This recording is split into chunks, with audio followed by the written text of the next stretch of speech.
A la señal del doctor Campos, a la doctora Natalia. Sí, gracias.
Sí, perfecto. Listo. Hola, buenos días. Vamos a comenzar la clase del día de hoy, que es de la estación de cabeza y cuello.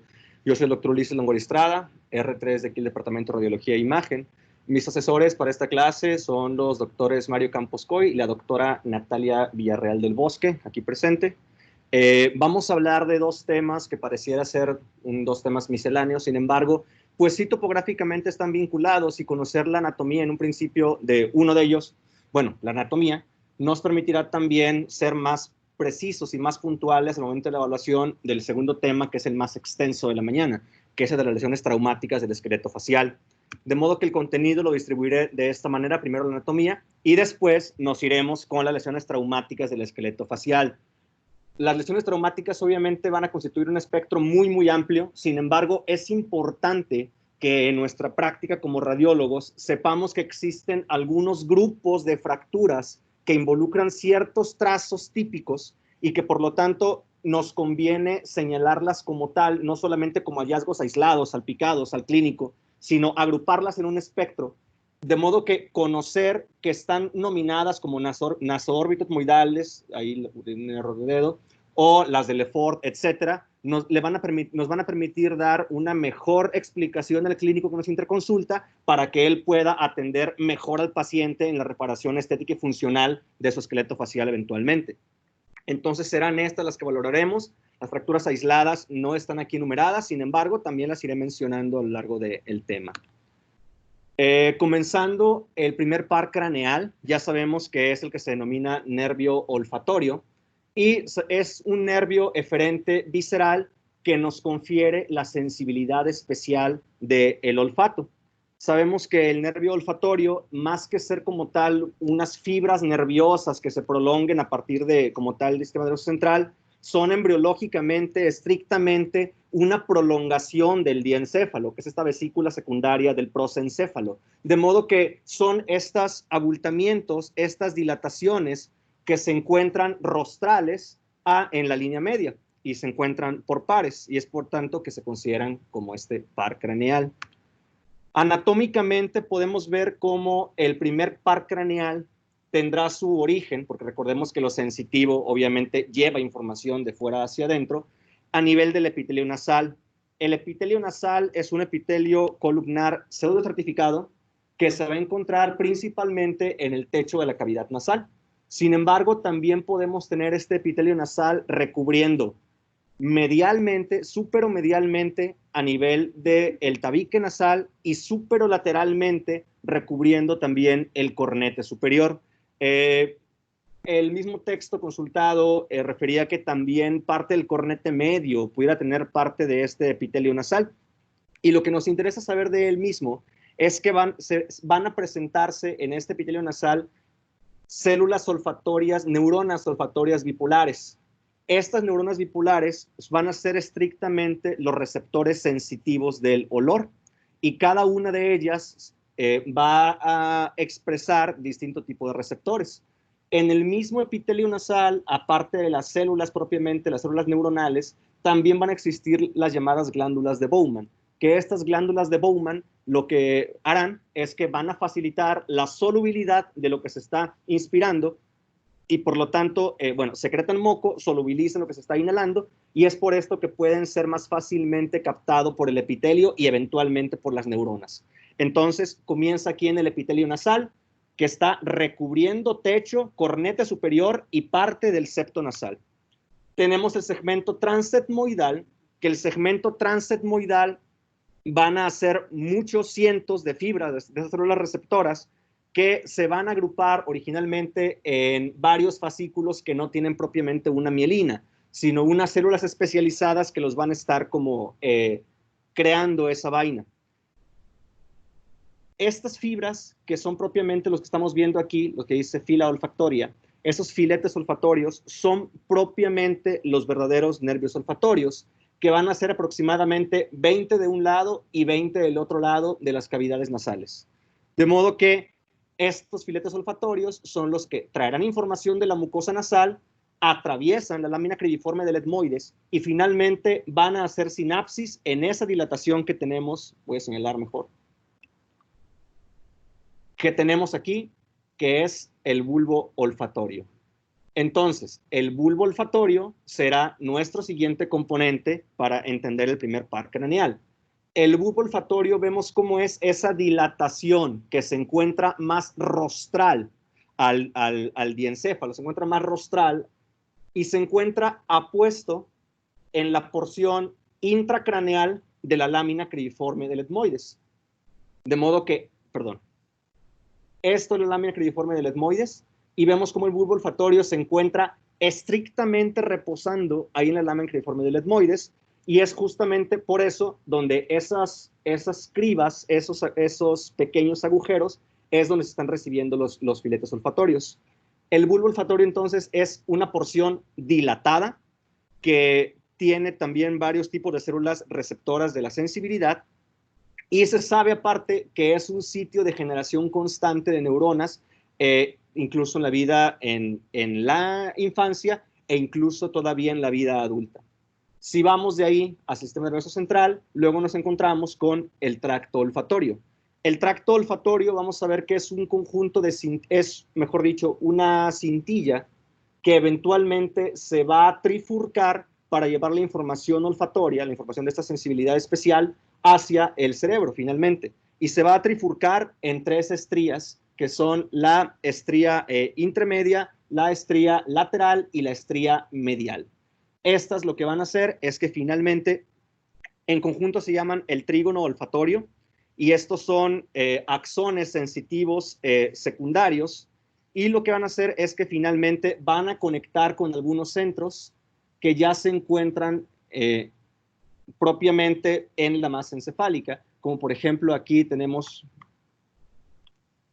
a la amígdala, ¿sí? Y tenemos, por ejemplo, también aquí a el giro subcalloso. También, obviamente, parte de las fibras que conforman este tracto van a cruzar de un lado para otro y es lo que tenemos señalado ahí en línea media haciendo ese arco, como esa comisura de las fibras que tenemos comunicando lado derecho del lado izquierdo. Lo importante que sepamos es identificar esta topografía en los estudios seccionales que vamos a evaluar. Entonces, es importante conocer por tomografía, ya que nos da un panorama bastante detallado de la estructura ósea adyacente al primer par craneal y también por resonancia. Saber que aunque son estructuras muy pequeñas, no hay que pasarlas por alto y que en efecto sí pueden ser identificadas por la misma. Entonces, aquí lo que hay que puntualizar es que tenemos unos cortes de tomografía computada en ventana de hueso, en ventana para hueso del esqueleto de la cara, donde podemos evidenciar que justamente aquí se está encontrando la topografía del el bulbo olfatorio y lo que he estado demostrando. Se encuentra a cada lado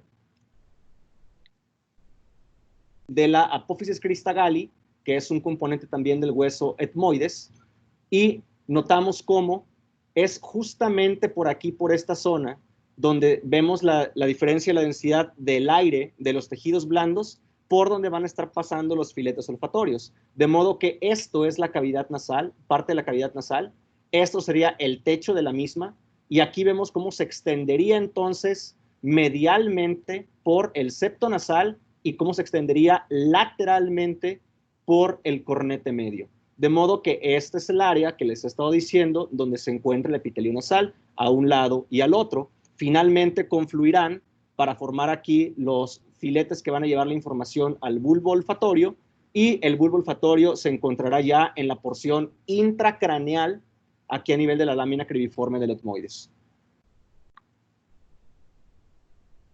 Tenemos aquí una imagen de resonancia magnética donde podemos darnos cuenta cómo a nivel de la lámina cribiforme del etmoides se encuentran los bulbos olfatorios, que notemos cómo son estas imágenes que en este corte coronal se observan redondeadas y que hay que tenerlos presentes. Ya vimos en la clase previa que dio el doctor Eduardo Reyes cómo actualmente que estamos ante la epidemia del COVID-19, vemos cómo incluso puede verse de manera bastante fina alteración en la intensidad a nivel de bulbos olfatorios, y esto es únicamente un detalle haciendo énfasis en que no se pasan por alto, sino que buscando minuciosamente y sabiendo dónde se encuentran, sí podemos dar con ellos y sí podemos evaluarlos incluso en las patologías o en las alteraciones. Continuando con la anatomía, ¿sí?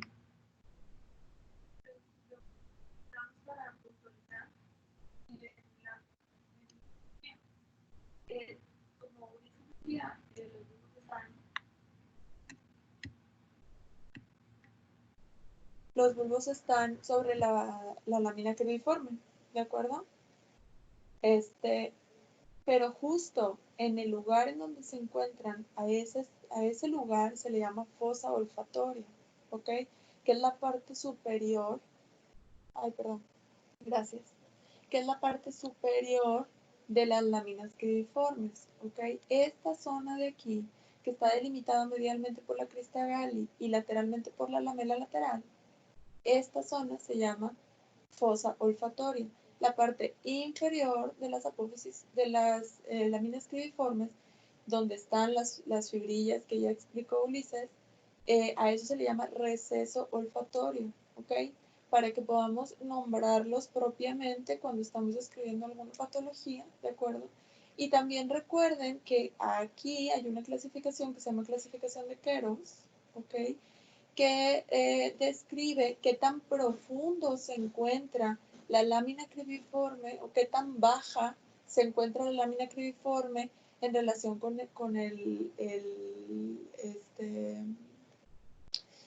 el techo etmoidal, exactamente con la fobia etmoidalis, muy bien.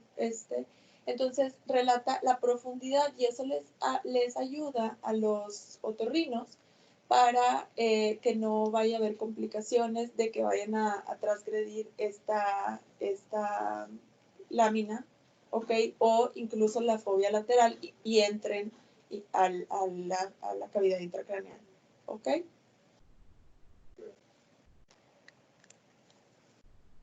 Listo. Gracias. Ahora sí, pasando a la anatomía más general, al margen del tema, sin embargo, pues muy necesario para el mismo, como en todo en radiología, vamos a evaluar la anatomía del esqueleto facial. Obviamente ya estamos familiarizados con gran parte de los esqueletos que forman el cráneo en general, tanto en sí la bóveda craneana como también el esqueleto, el víscero cráneo o el esqueleto facial. Sabemos que son dos entidades que las clasificamos diferentes, sin embargo están estrictamente relacionadas. Y es importante comprender eso para el simple hecho de saber que si nos encontramos ante un trazo o varios trazos de fractura facial, no hay que descartar hasta que lo valoremos minuciosamente alguna fractura también en alguna otra parte del cráneo. Entonces sabemos que el esqueleto facial es básicamente lo que estamos observando, sobre todo aquí en el diagrama que se encuentra frontal o anteroposterior, análogamente, y se encuentran varios huesos que son de menor tamaño que los esqueletos que forman parte de la bóveda craneana. En general sabemos que el cráneo se forma por 22 huesos, sin formar los osículos del oído medio, y que se van a unir por suturas, excepto la mandíbula, que la mandíbula sabemos que es una articulación llamada temporomandibular, aquí a nivel del hueso temporal, como dice su nombre. Sin embargo, es el único hueso que no está unido por suturas, a diferencia de los del resto del cráneo. Entonces sabemos que hay varias cavidades, como por ejemplo las órbitas, cavidades nasales, incluso la cavidad oral, que están formados en borde superior, medio, lateral, medial, por varios huesos. Y es por esto que sabemos que cuando se afecta incluso una sola pared de la órbita, o incluso que se afecta una sola pared o un solo borde de tal o cual cavidad, vemos que son varios huesos los implicados. Las lesiones traumáticas del esqueleto facial van a ser lesiones que se van a dar principalmente, más comúnmente, por agresión personal, por agresión de terceras personas contra el paciente, o también puede ser por accidente de vehículo de motor y más raramente, epidemiológicamente, por las caídas. Es más frecuente que se observen en pacientes masculinos que en femeninos, y es en adultos jóvenes, dados cuáles son los factores que los van a causar. Las lesiones traumáticas del esqueleto facial pueden presentarse, como ya dije, como fracturas aisladas de un solo hueso, o pueden presentarse como patrones bien descritos que implican varios huesos. Algunas fracturas van a meritar cirugía y algunas pueden manejarse de manera conservadora. Entonces, la principal fractura que se va a presentar y que puede o no meritar cirugía es la fractura de los huesos de la nariz. Vemos que la fractura que se va a presentar con mayor incidencia, que sí ameritará cirugía, serán las fracturas de la mandíbula, y en segundo lugar del maxilar, y en tercer lugar del hueso cigomático. Entonces, hay que saber que estos son los sitios más comunes para cuando se nos presente un paciente en el cual sospechan fractura facial, pues hay que buscar deliberadamente primero esto y por supuesto ya después una evaluación sistemática.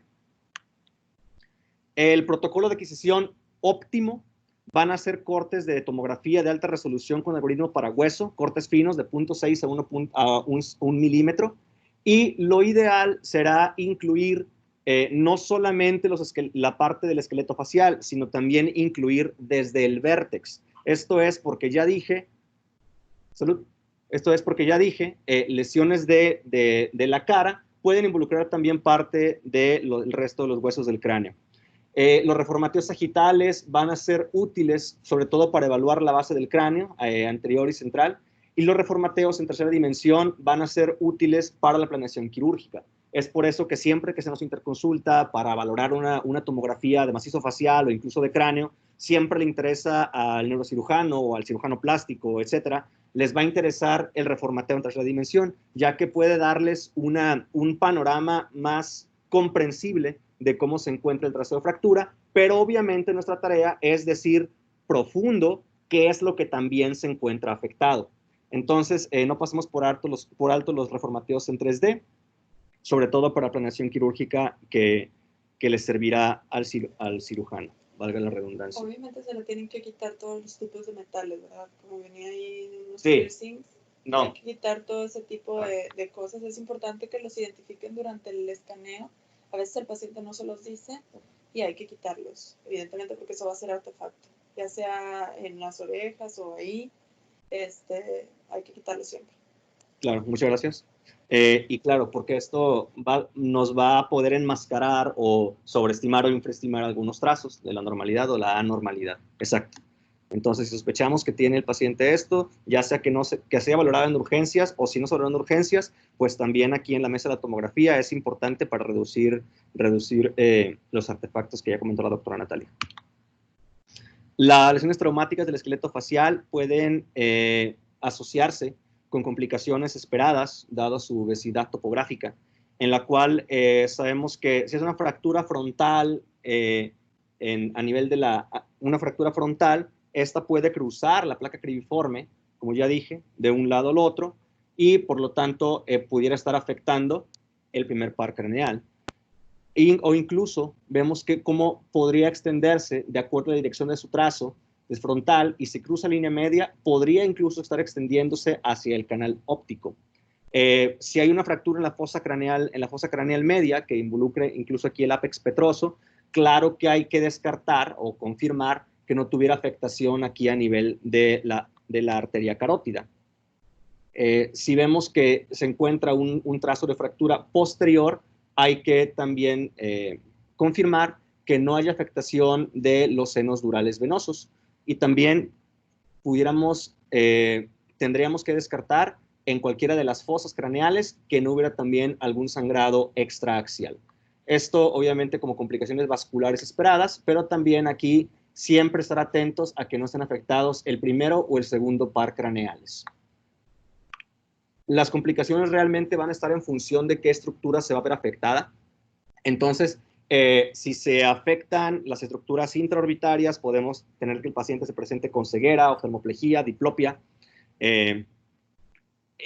aumento del volumen, exoftalmos. Gran parte de estos los voy a mencionarlos en delante. Sin embargo, hay que saber cuáles son las estructuras que tenemos que también valorar para no solamente decirle al clínico, bueno, es que tiene fracturado esto, esto y esto otro, sino también decirle, ok, tiene fracturado esto, pero por el hecho de que tiene fracturado esto, puede desarrollar esta complicación para que, si es necesario, se le comente la especialidad en cuestión, por ejemplo, oftalmología o mismo otorrinolaringología, para valorar, para hacer que estas complicaciones no persistan y se puedan tener de manera temprana.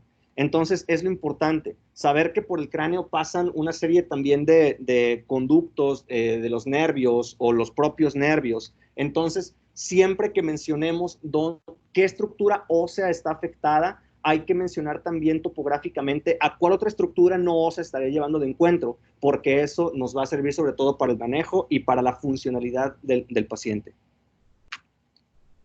Aquí tenemos varios ejemplos en los cuales tenemos un paciente que tuvo un traumatismo en la cara, predominantemente en la hemicara derecha, aquí en esta primera imagen de tomografía computada en ventana para tejidos blandos, donde podemos observar cómo se evidencia un claro aumento de volumen aquí a nivel periorbitario del lado derecho, y también vemos cómo se encuentra aquí presente un hematoma en la porción posterior del globo ocular. Este paciente desarrolló neuropatía óptica traumática y desarrolló ceguera derecha. Aquí vemos cómo en el paciente de la imagen de abajo, que es una tomografía computada en ventana ósea, en corte axial a nivel de los globos oculares, vemos cómo hay afectación, vemos cómo aquí hay afectación de la fisura orbitaria aquí del lado izquierdo, y que también se está acompañando con fractura aquí a nivel incluso de los huesos adyacentes. Entonces, esta fue contralateral, sin embargo, vemos cómo también se vio afectado aquí el nervio a este nivel.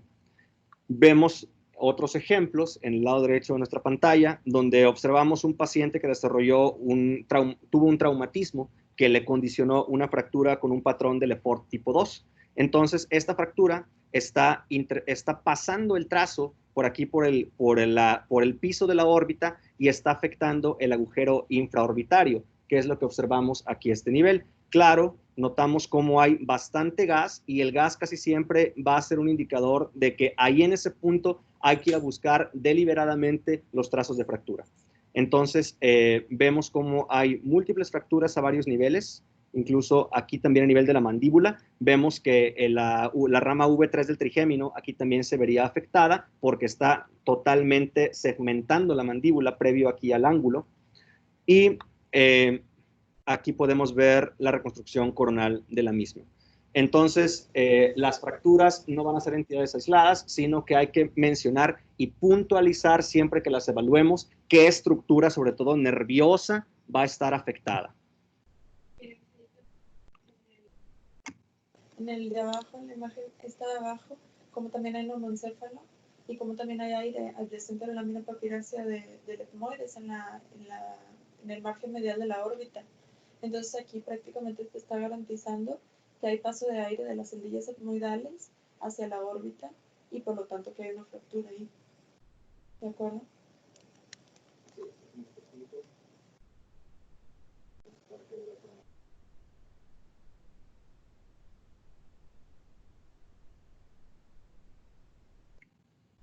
Muy bien. Para evaluar, como todo en radiología, una fractura, un trozo de fracturas, un conjunto, debemos hacerlo sistemáticamente.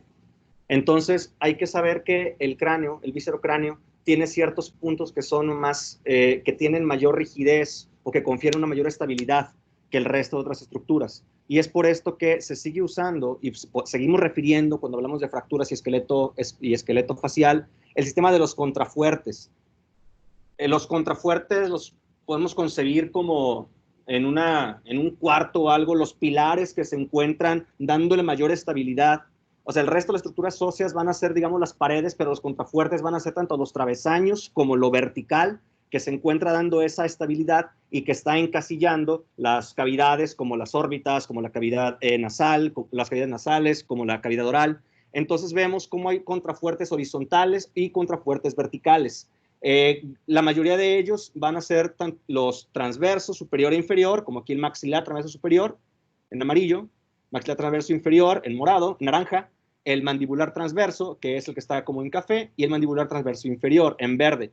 Análogamente, mismos colores, nos podemos dar cuenta ahí cómo también el mismo maxilar y la mandíbula van a estar formando también los contrafuertes que los vamos a encontrar en modo vertical.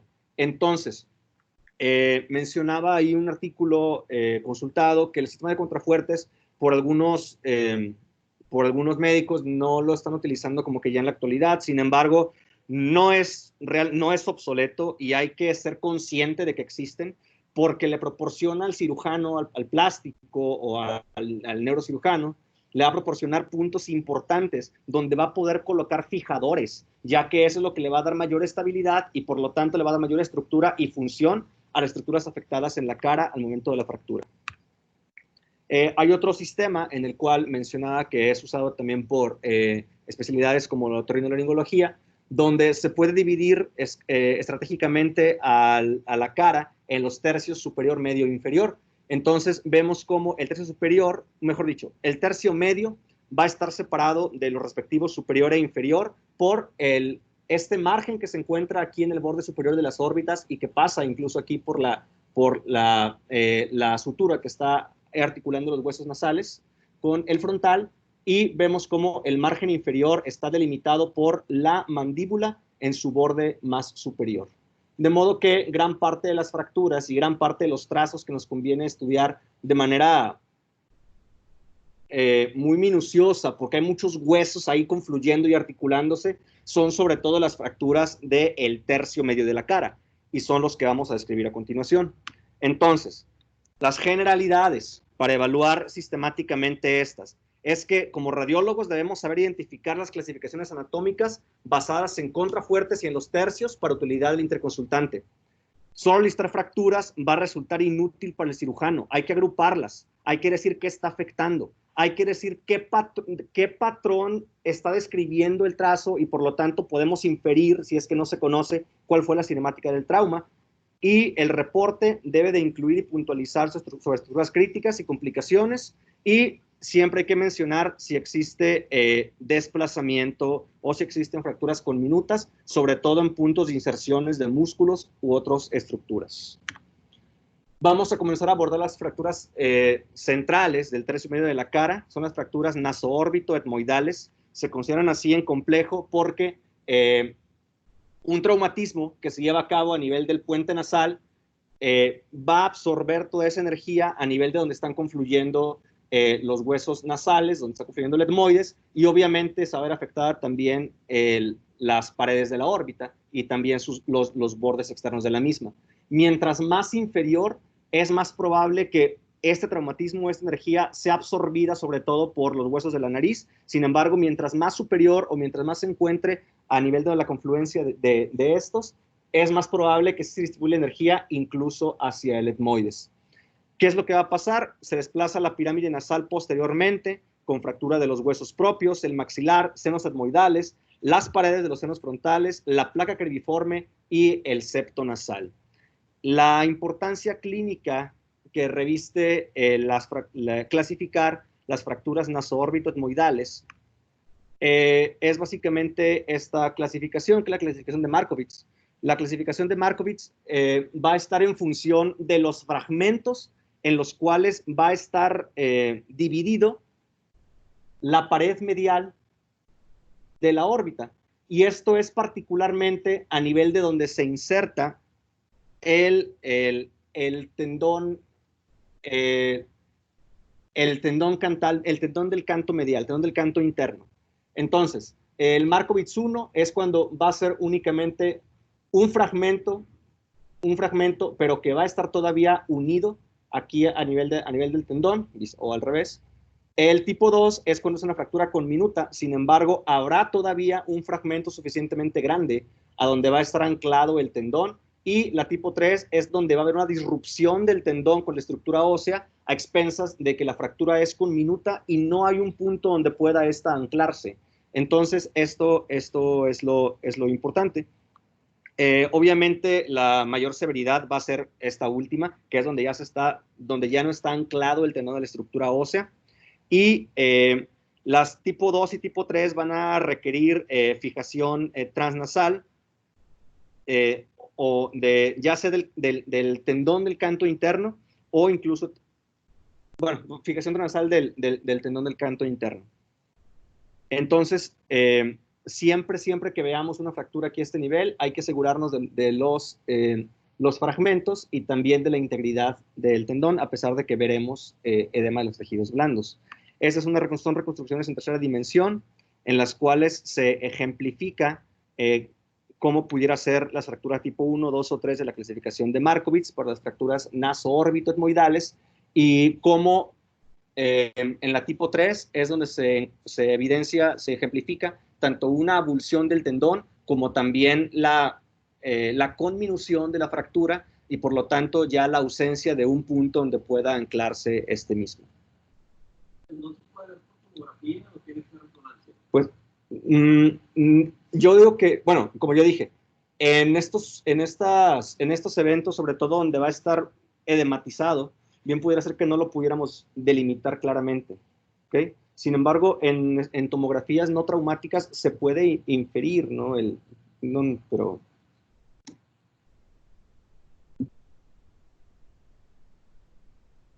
Lo infieres por el número o por la cantidad de fracturas conminutas que ves ahí, pero no hay forma de... Por ejemplo, entre la 2 y la 3 sería un poco difícil de... Sí, claro que sí. Sí, por eso casi radiológicamente es difícil de mencionar. Una pregunta ahí. Obviamente el edema por el traumatismo te impediría saber si hay una afección del párpado superior para decir que el tendón está afectado, ¿verdad? Porque es la función de ese tendón, la fractura vertebral o... Sí, básicamente fijar a los párpados hacia el periósteo, básicamente, pero sí es bastante difícil. Ese tendón, hasta donde yo sé, no lo podemos ver, por tomografía al menos, ¿no? Nati, yo creo que lo importante es mencionar... Si quisieras algún comentario respecto a eso. Preguntaban, doctor, que si ese tendón se puede observar en la tomografía. No, de hecho no, pero sí podemos ver, no lo mencionó ahí, si se fijan en la 3D, la rama ascendente, perdón, tenemos que mencionar que la rama ascendente, ¿qué porción de la rama ascendente es la fracturada? Y si está la sutura frontoetmoidal involucrada. ¿No se escucha? Perdón. ¿Me escuchan? Sí. Entonces, mencionar los huesos. Vean la ubicación de la inserción. Le interesa al óculo plástico, básicamente, y los cirujanos plásticos ver el fragmento óseo que está involucrado. Aquí pueden ver que la estructura fronto nasal es la que pudiera estar involucrada. Entonces, donde se inserta básicamente es la parte más alta de la rama ascendente del maxilar, ¿sí? Entonces ahí tenemos que ubicar si está con minuto o si está el trazo exactamente, más o menos donde queda la porción media de inserción del ligamento tarsal. Entonces, el lagrimal está atrás, ese no participa, pero sí la rama ascendente del maxilar, ¿sí? Y la manera de fijarlo tienen que incluir que esté bien la sutura frontonasal, ¿verdad? Sí, pero el tendón como tal es difícil demostrarlo. Ellos lo van a explorar directamente, quirúrgicamente, y buscarán la manera de fijar el hueso para que vuelva a reimplantarse ese tendón. ¿Lo escuchan? No.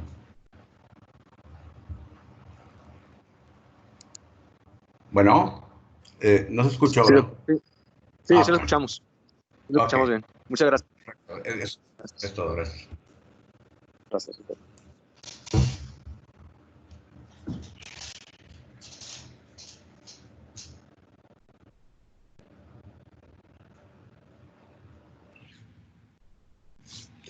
Muy bien. Continuando, aquí tenemos entonces un ejemplo de un paciente que desarrolló una fractura nasoorbital con un desplazamiento posterior y medial de ambos huesos nasales. Aquí se encuentran a cada lado.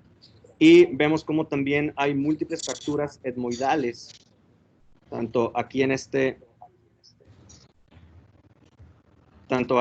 corte como también en el corte que tenemos a nuestra derecha. Y se puede desarrollar aquí el hipertelorismo. Y esto es a expensas del aumento de tejidos blandos que se encuentran por efecto de la fractura. Vemos que también en otra parte de los artículos podemos hablar que una complicación, como la puse al principio de la presentación, puede ser el telecanto. Aquí es importante hacer la diferencia entre el telecanto y el hipertelorismo.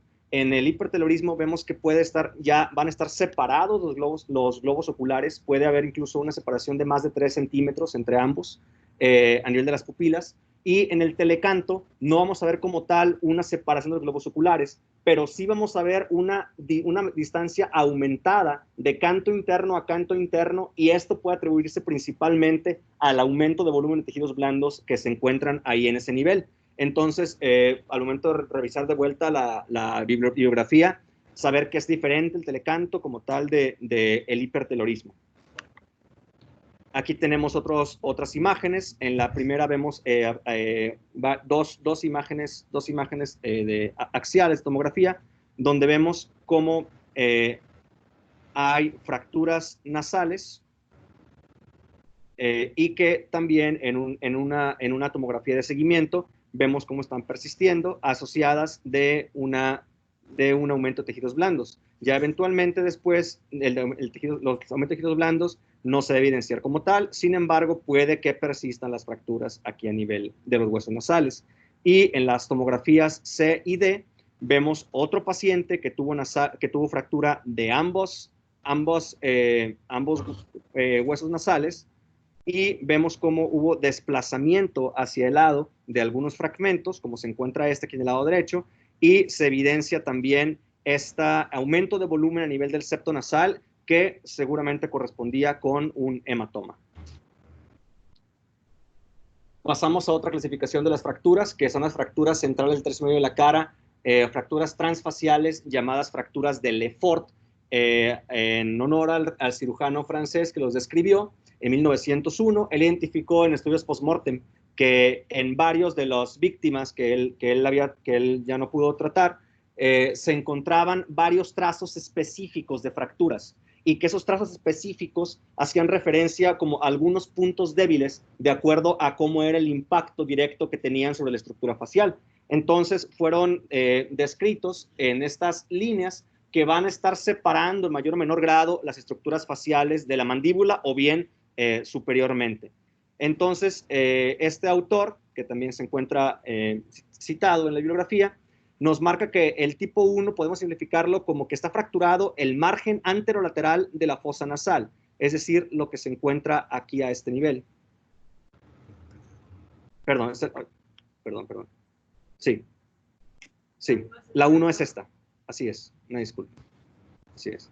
La 1 es esta, que es la del paladar flotante, justamente, que únicamente va a estar separado en sí el maxilar y que el trazo pasa por aquí por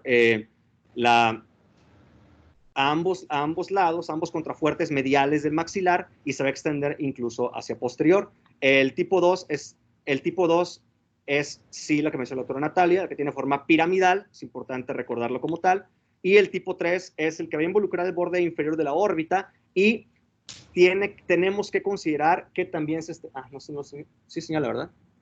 Que también se va a involucrar el arco cigomático, porque esto lo que va a estar condicionando es justamente una disrupción total del esqueleto facial de los huesos de la base del cráneo. Es importante saber que para considerar un trazo de fractura de Lefort hay que ver también profundamente que hay disrupción de las apófisis pterigoides. Entonces, fracturas de Lefort van a involucrar como una condición sine qua non las fracturas de la apófisis pterigoides, pero las fracturas de apófisis pterigoides puede que no estén involucrando un trazo específico de fractura de Lefort, sino que esta relación va a ser solamente en un 37.3% aproximadamente, como tal, que pudieran presentarse aisladas o por otros trazos. Ahora, las fracturas de Lefort pueden ser diferentes en el lado derecho que en el lado izquierdo, en un mismo paciente, en un mismo escenario. Entonces, hay que mencionar siempre que es un Lefort 1 del lado izquierdo y un Lefort 3 del lado derecho. De modo que no por mencionar solamente una clasificación implica que hablamos del paciente, sino que hablamos de ese lado del paciente.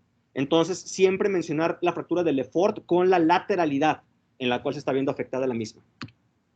Ese es un diagrama, un esquema de los trazos de fractura de Lefort, como ya puntualizó la doctora Natalia. El primero es el cual tiene el paladar flotante, no está involucrando la porción aquí ascendente del hueso maxilar, como ahorita citaba el doctor Campos, con la otra tipo de fracturas, a diferencia del tipo 2, que sí va a estar involucrando esta porción, incluso también aquí a nivel del piso de la órbita, y va a estar llegando acá a nivel de la raíz de las huesos nasales, a nivel de nación.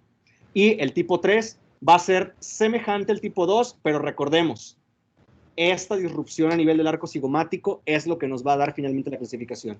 Los tres patrones de fractura nos van a estar involucrando, como ya dije también, a las apófisis pterigoides, y es importante mencionar.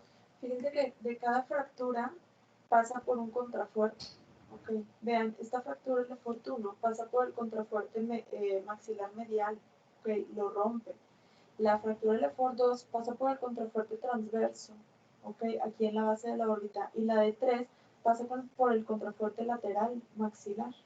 Okay. Entonces es por eso la importancia, porque rompe los contrafuertes que tenemos en el macizo facial, ¿de acuerdo? Y como dice Ulises, tienen que estar fracturadas las apófisis pterigoides para poderse considerar como Lefort, ¿ok?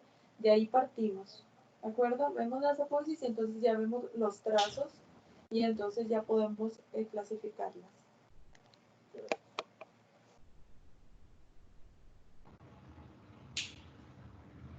El doctor Campos también.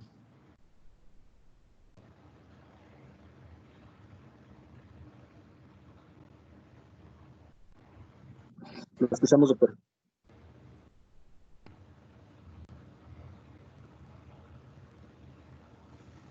No tengo comentario. Muy bien. Adelante.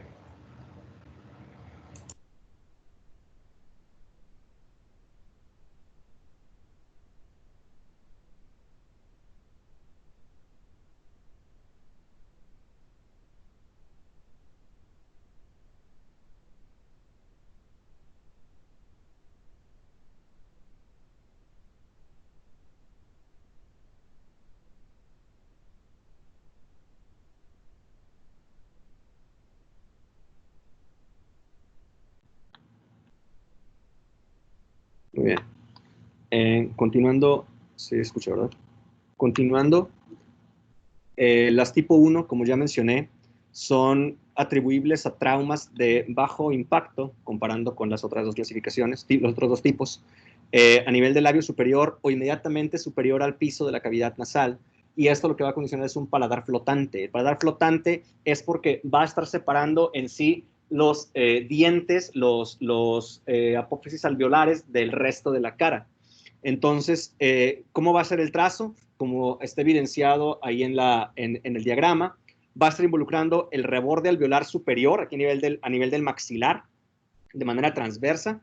Va a involucrar también la porción inferior del septo nasal, ¿sí? Y se va a continuar anteriormente a la pared inferior del seno maxilar y, por supuesto, a la apófisis pterigoides de ese lado. Entonces, aquí vemos una imagen de tomografía de un paciente de aquí en nuestro centro, en el cual se evidencia esta disrupción a nivel del seno maxilar en el piso, que correspondía con este paciente, donde aparte de la fractura que ya estoy mencionando, también se encontraba fracturada la apófisis pterigoides, aquí a este nivel, es donde se encuentra esa angulación de la misma, y sin embargo no se veía afectada como tal en las imágenes del estudio de imagen, todas completas, más superiormente a nivel del nación. Entonces, este fue catalogado como un tipo de Lefort tipo 1, bilateral. Aquí tenemos otro ejemplo en el cual se evidencia una tomografía axial y también su reformateo coronal que muestra las fracturas de Lefort. En todas, como ya vimos, se extiende la apófisis pterigoides, aquí era bilateralmente, y vemos cómo también se encuentra fracturado aquí a nivel de los huesos nasales, y vemos cómo también está involucrado aquí a nivel de la pared posterior del antro maxilar. Estas son reconstrucciones donde se evidencia cómo el trazo no está superior, sino que se queda aquí a nivel del piso de la cavidad de la nariz, y vemos cómo está atravesando, como ya mencionó la doctora Natalia, el contrafuerte transversal del seno maxilar, perdón, del maxilar. Las fracturas del Lefort tipo 2 van a tener una morfología piramidal. Como tal, estas sí van a estar involucrando desde una porción más superior y se van a extender por el piso de la órbita y van a llegar de vuelta al maxilar. Entonces van a tener este trazo característico, en lo cual va a estar separando en sí los huesos nasales y la porción más rostral del maxilar del resto del esqueleto.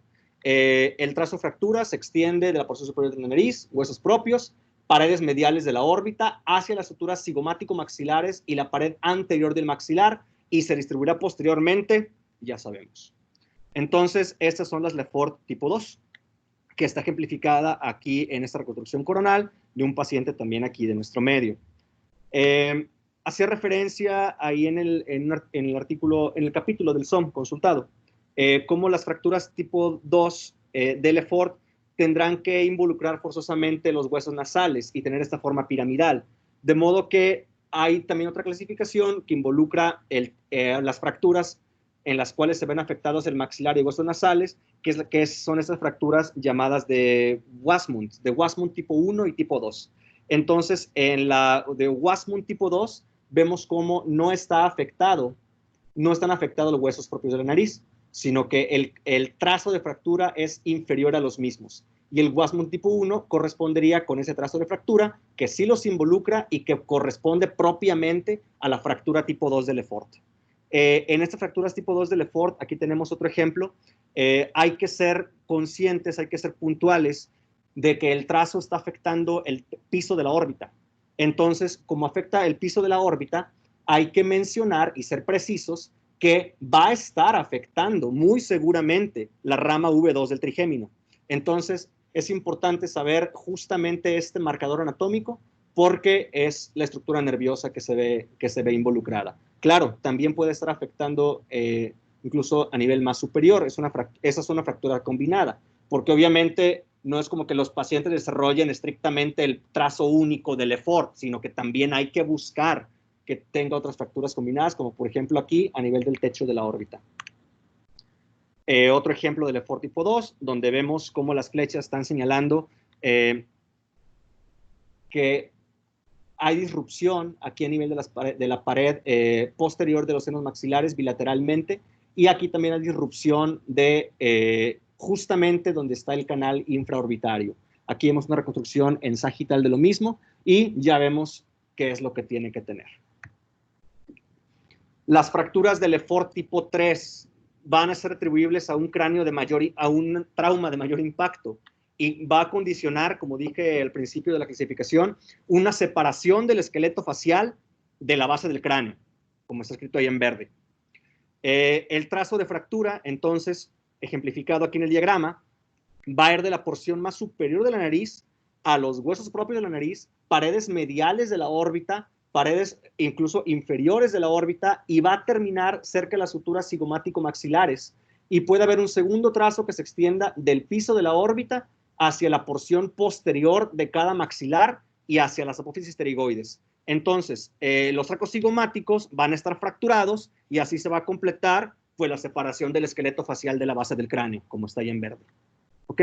Entonces, es importante saber que este trazo de fractura ya va a estar creando una disrupción, entonces, de la base del cráneo de lo que tenemos al frente. Aquí tenemos, entonces, diagramas de Lefort tipo 3. Está separándose los huesos del viscerocráneo.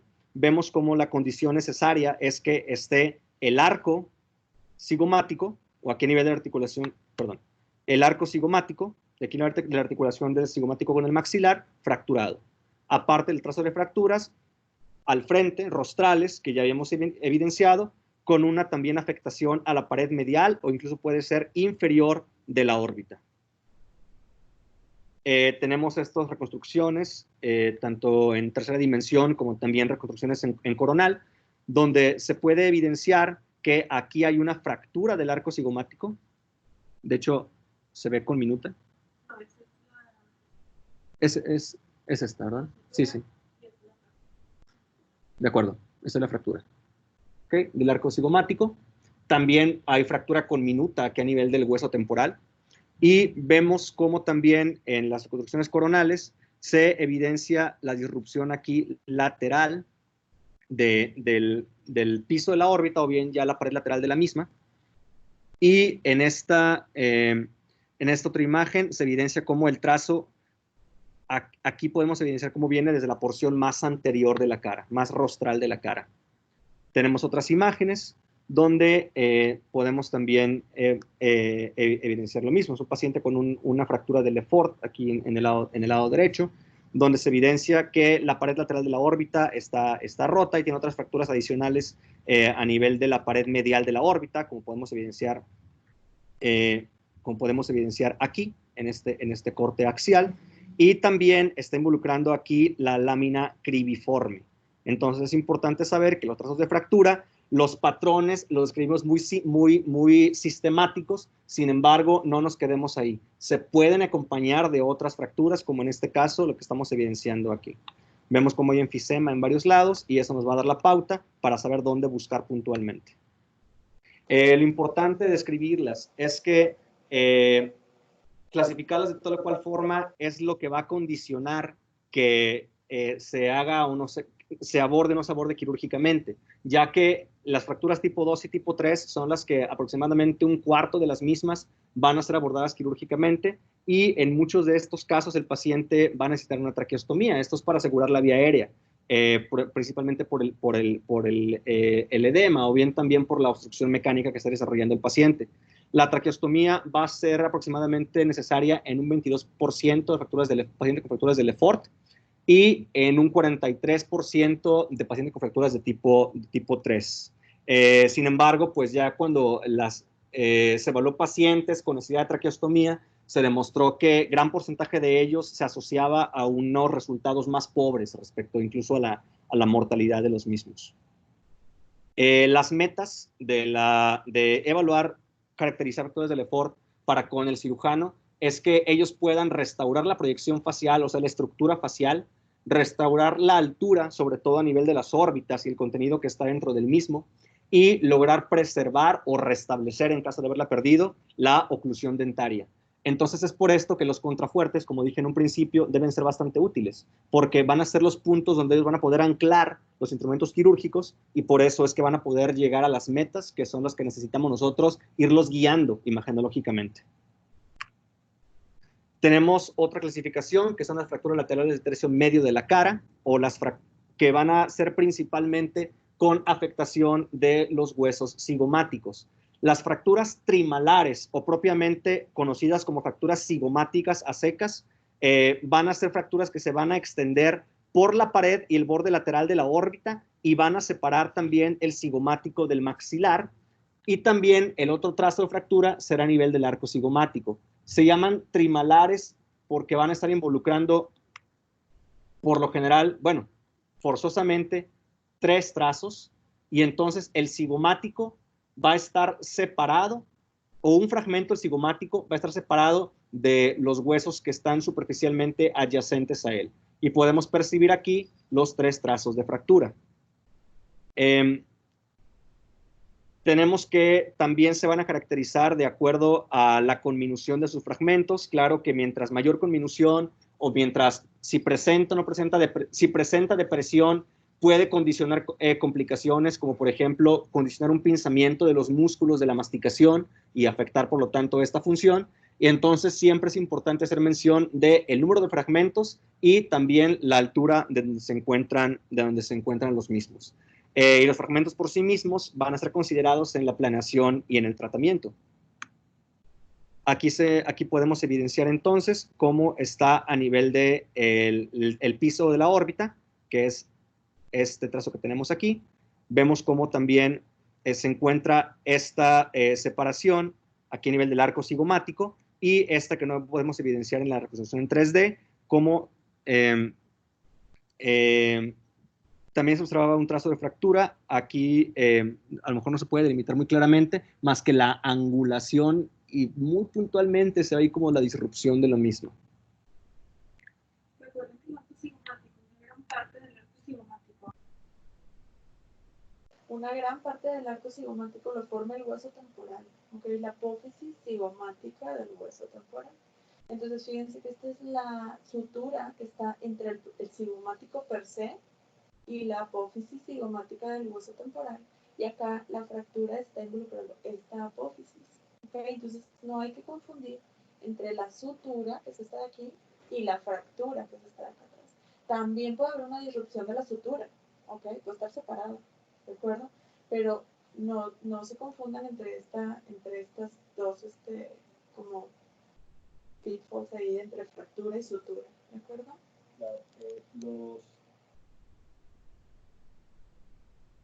Como ya mencionó la doctora, los pitfalls, claro que siempre van a ser tanto canales vasculares como también las suturas de los huesos, entre los huesos, y por eso es importante también conocer cuál es la extensión en sí de los huesos de la cara para saber dónde se articula uno con otro, para tener presente siempre estas suturas, y si son bilaterales, pues esto nos va a dar una mejor evaluación y caer menos en los pitfalls. Bueno.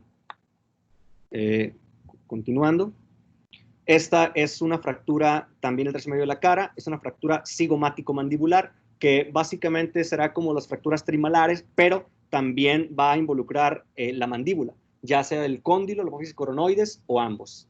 Aquí en esta reconstrucción en 3D, en una vista lateral, podemos evidenciar cómo, aparte de los 3 trazos que involucran el arco cigomático y aquí a nivel de la pared lateral de la órbita, y la separación con el maxilar, vemos como también hay un trazo que está involucrando a nivel del cóndilo de la mandíbula.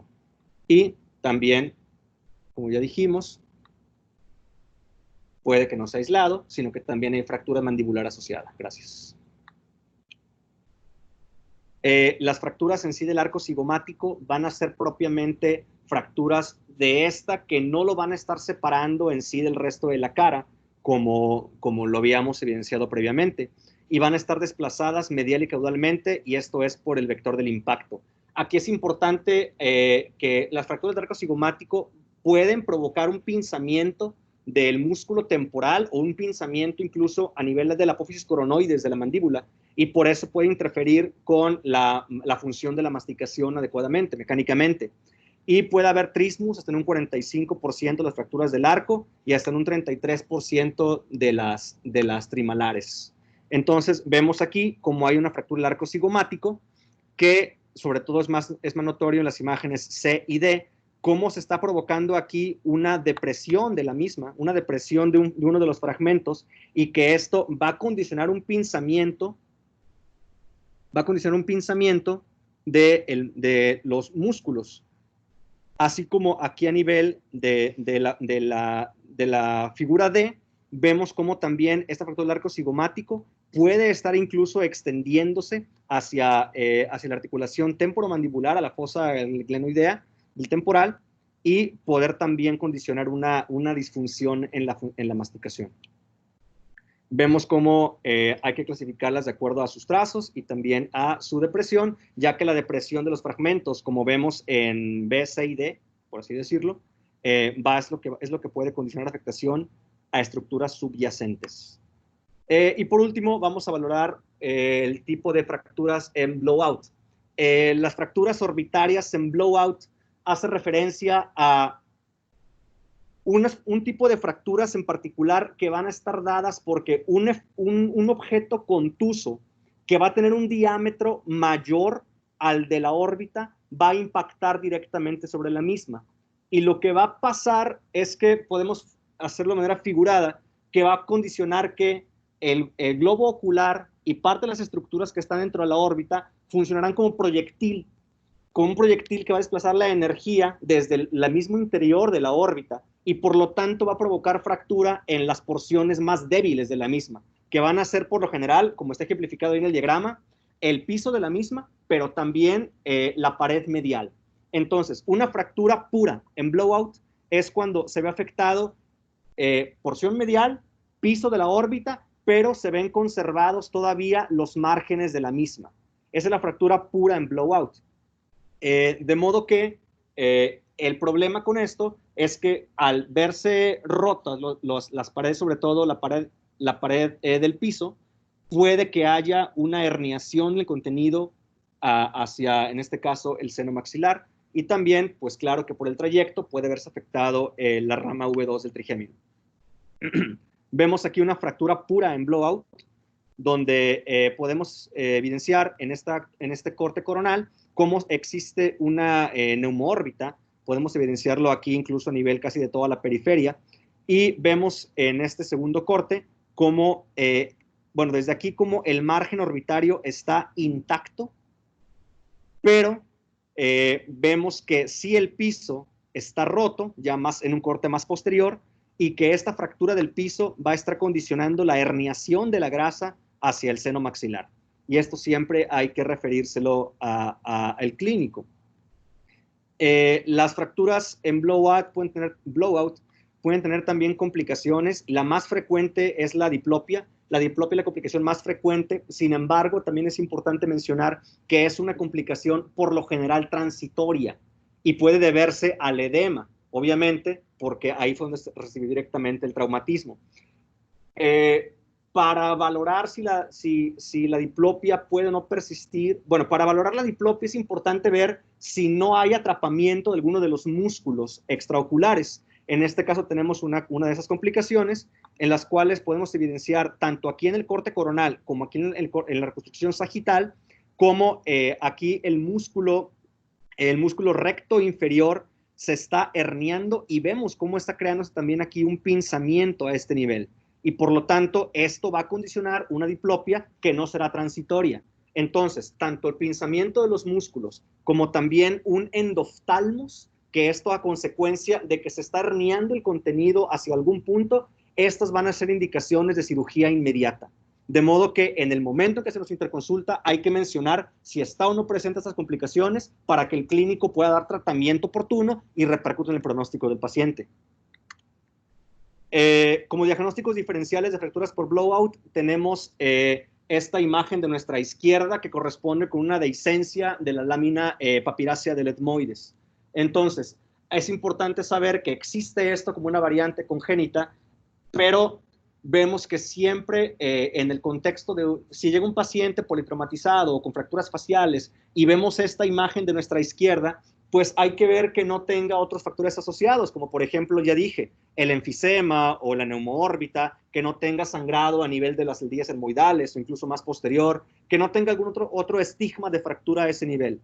Pero lo que es más importante mencionar es que los bordes pueden verse escleróticos, pueden verse incluso curvos, a diferencia de cuando tenemos verdaderamente una fractura por blowout, en la cual evidenciamos cómo hay mucha disrupción, hay varios puntos de disrupción a nivel de la lámina. Vemos cómo está también aquí el gas presente y obviamente fue en el contexto de un paciente politraumatizado.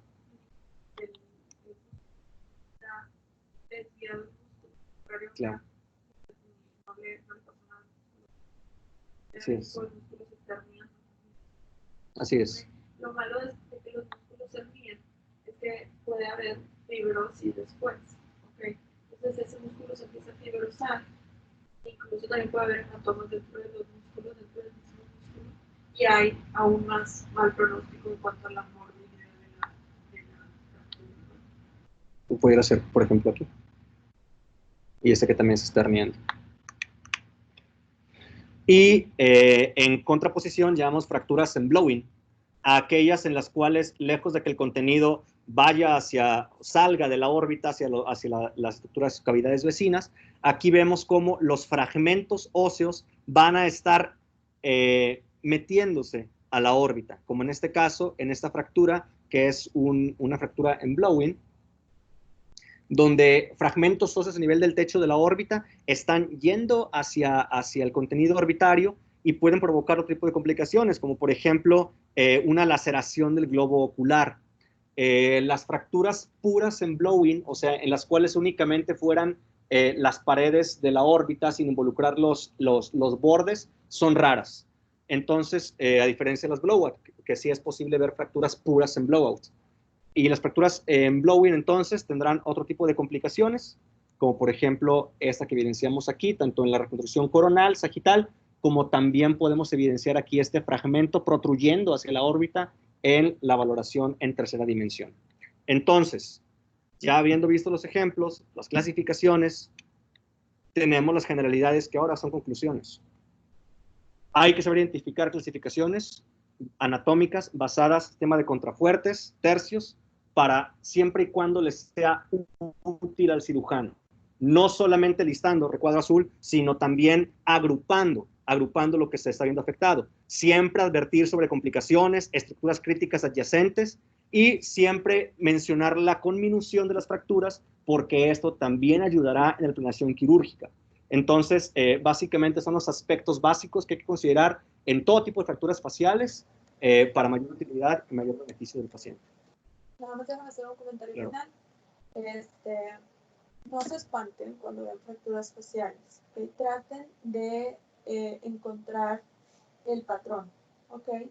Hagan uso de sus herramientas, que son el hacer reconstrucciones 3D. Eso también les da a ustedes, no nada más al cirujano, a ustedes les da un panorama general de dónde van a encontrar las fracturas, ¿de acuerdo?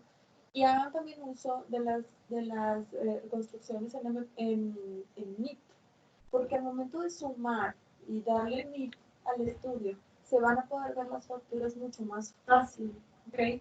A veces eso es algo que nos ayuda muchísimo. Pónganle MIP, hagan reconstrucciones oblicuas para tratar de encontrar el patrón. Como les mencionábamos, están bien fáciles los puntos clave de las fracturas de Lefort, ¿ok? Para empezar, tienen que tener las apófisis tiroideas. La 1 tiene que estar fracturada la pared lateral de las cavidades nasales. La 2 tiene que estar fracturada el piso de la órbita y los huesos nasales. Y la 3, la pared lateral de la órbita y el cigomático. Están súper fáciles realmente, ¿de acuerdo? Pues nada más, obviamente, va a haber fracturas más, va a haber fracturas asociadas. Pero en el reporte es importante que mencionen como si fuera un camino la descripción de la fractura, ¿de acuerdo? Entonces, pueden empezar de donde quieran, pero describan la fractura de dónde a dónde va, ¿ok? En forma organizada para que el cirujano y ustedes mismos puedan concluir qué tipo de fractura es, ¿de acuerdo? Entonces, empieza la apófisis tiroidea, involucra la parte posterior del maxilar, el piso de la órbita, Sí. ¿me explico? Exactamente, o sea, sigan una estructura de reporte no, como dijo Lisa al principio, no es válido que empiecen a mencionar facturas a lo loco, nomás aquí hay una factura, acá hay otra, acá hay otra, acá hay otra. Eso no sirve para nada, ¿ok? Entonces, hagan un reporte estructurado y van a ver que las facturas sociales realmente, y si saben sus complicaciones, van a ser más fáciles para ustedes, ¿ok? Listo. Eso sería todo. Muchas gracias, doctor. No sé si Listo. Muchas gracias. no sé si el doctor Campos tiene No sé, algún doctor comentario. Campos. Todo muy bien. Muchas gracias. Creo que sí está Muy buena bien. clase.